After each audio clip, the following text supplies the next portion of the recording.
Hi friends, today we are going to discuss anti amoebic drugs.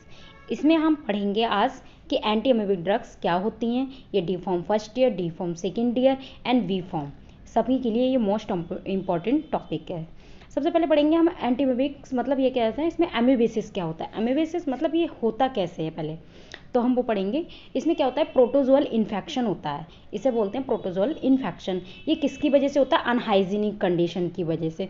इसमें एक parasite जिसे हम बोलते हैं एंटमीबा हिस्टोलिटिका, उसकी वजह से ये होता है।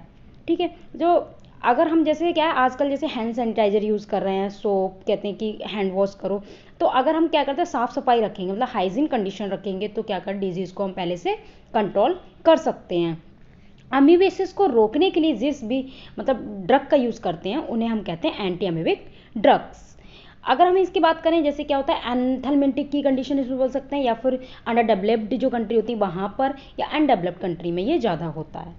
ठीक है, ये इसके कॉज अगर देखें तो क्या होता है, जैसे दूषित पानी से हो सकता है, या फिर कंटामिनेटेड फूड से हो सकता है। जैसे स्टूल पास जो करते हैं तो वो सिस्ट की फॉर्म में कहीं ना कहीं बॉडी में एंटर अगर करेंगे तो उससे हमारा क्या होता है अमीबेसिस हो सकता है। तो इन्हें हम ट्रीट करने के लिए इस अमीबेसिस या प्रोटोजोअल इन्फेक्शन को ट्रीट करने के लिए जिस ड्रग का यूज़ करते हैं उसे हम बोलते हैं एंटी अमीबिक ड्रग्स। जब हम आगे पढ़ेंगे कि अमीबेसिस क्या होता है, डिफाइन पढ़ते हैं इसकी। Amoebiasis, also called the amoebic dysentery, is an infection of the intestinal tract caused by the Entamoeba histolytica. The disease can be acute or chronic. ये chronic हो सकती है या मे बी acute हो सकती है, with the patient showing the varying degree of illness from no symptoms to mild diarrhea to fulminating dysentery. The diagnosis is stabilized by the isolating ई मतलब ई का मतलब क्या है, Entamoeba histolytica from the fresh faeces. Therapy is aimed not only at the acutely ill patient but also at those who are the symptomatic carrier, because the dominant entamoeba histolytica may cause the future infection in the carrier and be a potential source of the infection for others. EBD, the protozoal infection are the common among the people in the underdeveloped countries, या फिर क्या मैंने बोला था underdeveloped या फिर क्या होते हैं undeveloped, where the sanitary condition, hygiene practice and control of the vectors of the transmission are inadequate. हम पढ़ेंगे life cycle of entamoeba histolytica. Entamoeba histolytica exist in the two form, cyst form, दूसरा हमारा trophozoites form. Life cycle consist of the following steps. Ingestion of cyst.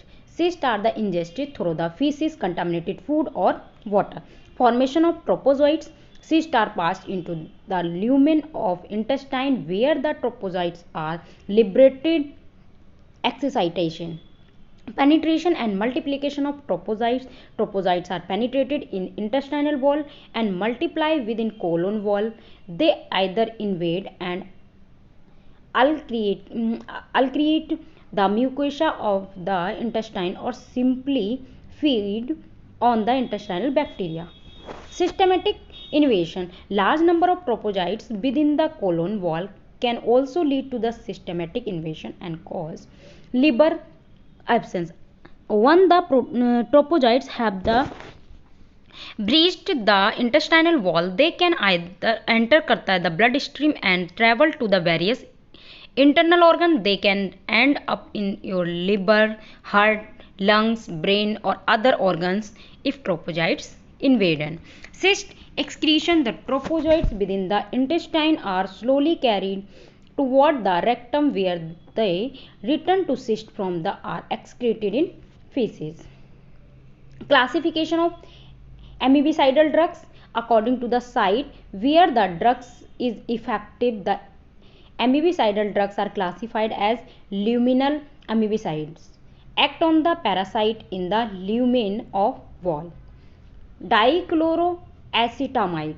These include करता है diloxanide, furate, itofamide, taclosan, clefamide.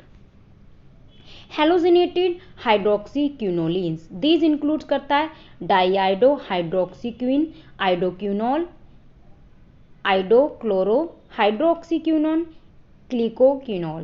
Antibiotics. These includes करता है paromomycin, erythromycin, tetracycline. Systematic amoebicides against the amoebas in the intestinal wall and liver plus other amitin, dihydroamitin, chloroquine. Mixed amibicides against the both the luminal and systemic form of disease. Nitroimidazoles, metronidazole, orinidazole, sensinidazole, cetranidazole. Thank you.